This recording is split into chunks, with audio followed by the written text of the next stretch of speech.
Good evening and welcome.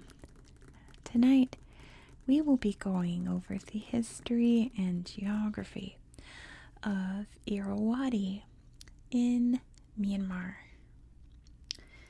Now, this region is so interesting to me because if you ever try to find Myanmar like on a globe, like if you're looking at Google Earth with no lines on, you can very easily find Myanmar because of the mouths of the Ayeyarwady. Right here, this absolutely massive delta here, which is created by the Ayeyarwady River. It flows down this way, but then splinters off into many, many other rivers here, flowing out into the Bay of Bengal, and down here's the Andaman Sea. Kind of like whichever river is flowing where is where it's going to go.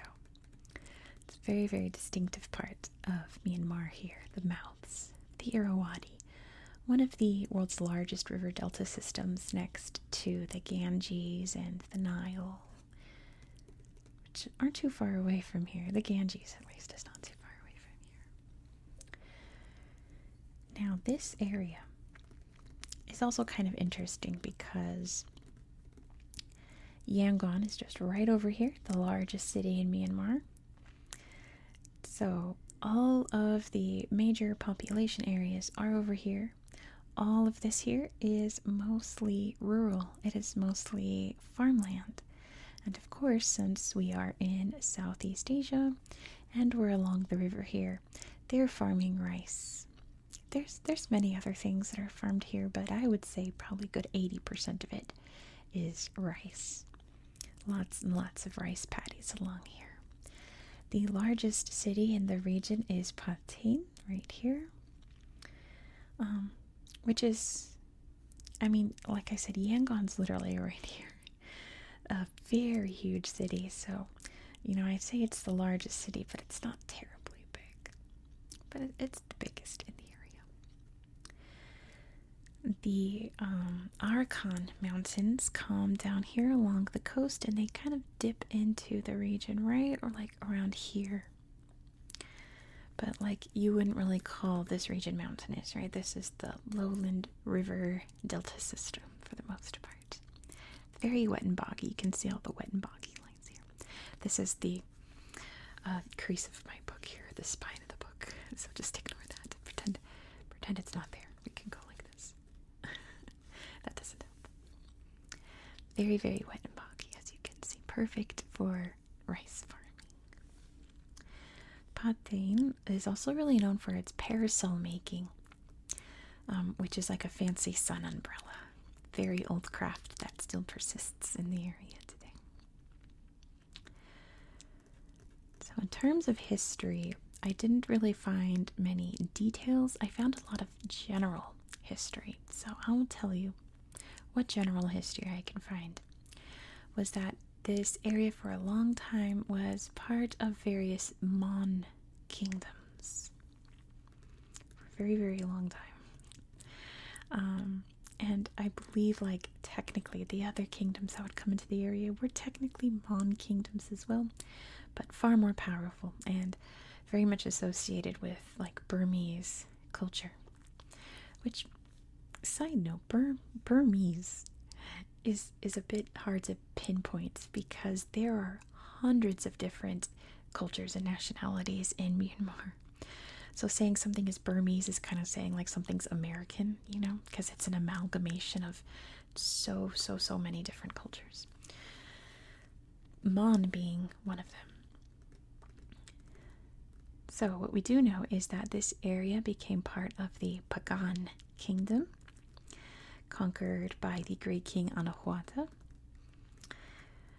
Pagan being very famously known as the region, I believe, tell me if I'm wrong, the most densely, I need to rephrase this, the region that has the most Buddhist temples by population density, I suppose, density of temples. I don't know what I'm trying to say. I should have rephrased this better. The most Buddhist temples in a region, I should say, if you go to the actual, what was the capital of Bagan, much farther north from here, it's beautiful. It's just, they look like trees sticking up because, you know, the stupas are pointy on the top. It's like a forest. It's fascinating. Eventually, this area would be part of the Tungu Kingdom, and the Konbang Kingdom would have reigned here at the time of the first Anglo-Burmese War. The British one. Surprise. But it occurred, I should note, because the Burmese were starting to encroach on India. You can't see India up here. I was just talking about Assam. Let me bring this down. I didn't talk about Assam a minute ago. I talked about Assam a while ago. Assam is just up here, okay? So they were going into what was then British territory, and the British did not like that, so they fought the Burmese many times and beat them worse and worse every single time. But the River Delta region here was conquered by the British in 1852, and they used it, obviously, for rice exporting to various areas of the British Empire.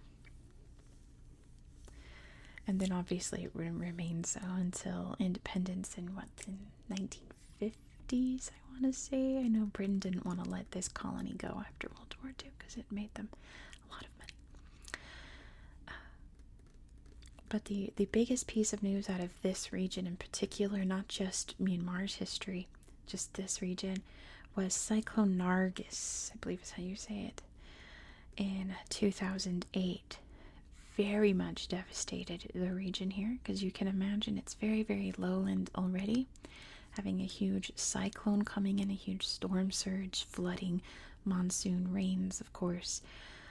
It killed around 140,000 people in Ayeyarwady, and of course displaced many, many, many more. Very devastating, but you don't really see many evidence, or much evidence of that, from what I can tell looking at Google Earth at least. Myanmar in general has been going through quite a turbulent history, as they were ruled by a military junta throughout the late 80s, the 1990s, into the 2000s, and it was only in the 2010s that democracy came to Myanmar. But that ended in, I believe it was 2021, when another military junta occurred, and they're still being controlled by that regime today. And we don't know what's really going to happen in Myanmar's history, or I should say Myanmar's future. You can really tell him. Anytime I try not to rush through a video, I just talk twice as fast. I apologize. I'm a very fast talker in real life. I'm from California. We don't talk slowly at all. So yeah, anytime I'm like, okay, slow down, relax, I just wind up going twice as fast. So I apologize. But that's Myanmar's situation today. But like I said, Ayeyarwady in general is mainly just farming communities. We'll go take a look at Google Earth, but there's not really much to look around and show you, because it's mostly just rice farms and stupas. So we'll take a look at what we can find. Why don't I stop talking? I'll stop rambling, and we'll head over to the tablet. Alright, here you can see Ayeyarwady.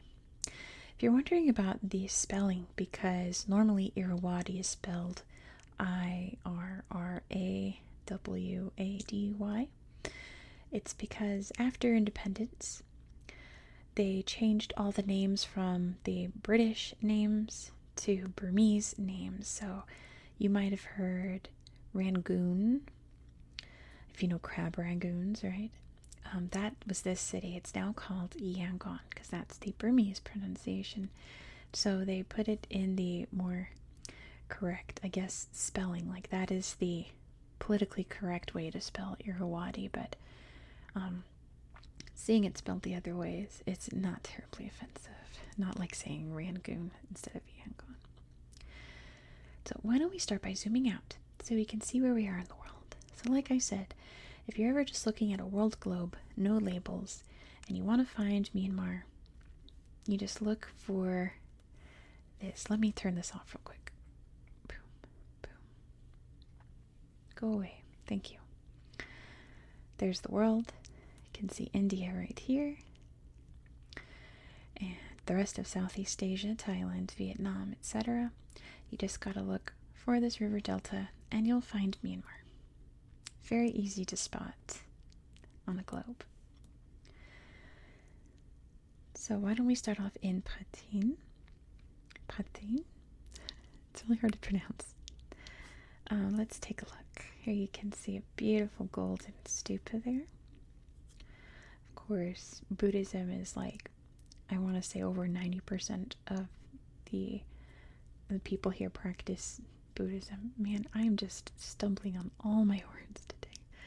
But you can see how nice and lush this area is. Of course, we're right on the river. That's the Patin River. I think its colonial name was Pasain or something like that. So it's a little more correct now. Oh, I know what I want to show you here. Let's see if I can find it. I found an absolutely gorgeous temple here. I believe it's this one, or pagoda, I believe it's called. Yes, this one. Right along the river. Isn't this beautiful? It almost looks like a theme park. It's so magical looking. Like it doesn't look like a real place. It looks like it was just made to look beautiful. But it's a religious center, and it's gorgeous, gorgeous, gorgeous. Look at that. All of the stunning gold, all of the towers, and then of course inside we have the Buddhas for you to venerate and pray and worship at. Look at all of them there. Of course, very calm and relaxed Buddhas. All gold too. Big old frog. He has seen some things, this poor frog.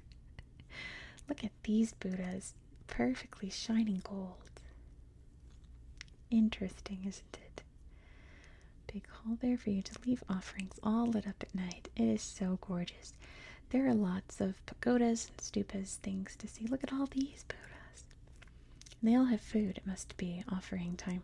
So you leave food for them, I guess. There they are praying. Oh, you can see in this picture. I wish I could zoom in on Google Earth. But you can see her face here. She has, I think over here too. That's called Tanaka. Tanaka, which is a paste that women put on their face. They use it for sunscreen and skincare. Very, very common to see in Burmese women's culture, I suppose. And I think it's neat. Because usually they paint really cool designs on their cheeks and things too. They don't just slather it on sometimes. That sounds fun. It's like normalize sunscreen as a beauty product. Sunscreen is so important. No matter your skin type, no matter your skin texture, skin color, etc., you should always be wearing sunscreen. So, I was hunting around trying to look for things to show you, and there's not a lot, and I believe that's just because this isn't a big tourist area. This isn't really a place where people are just going to upload pictures to Google for us. See, like, let's look at this town. Nothing.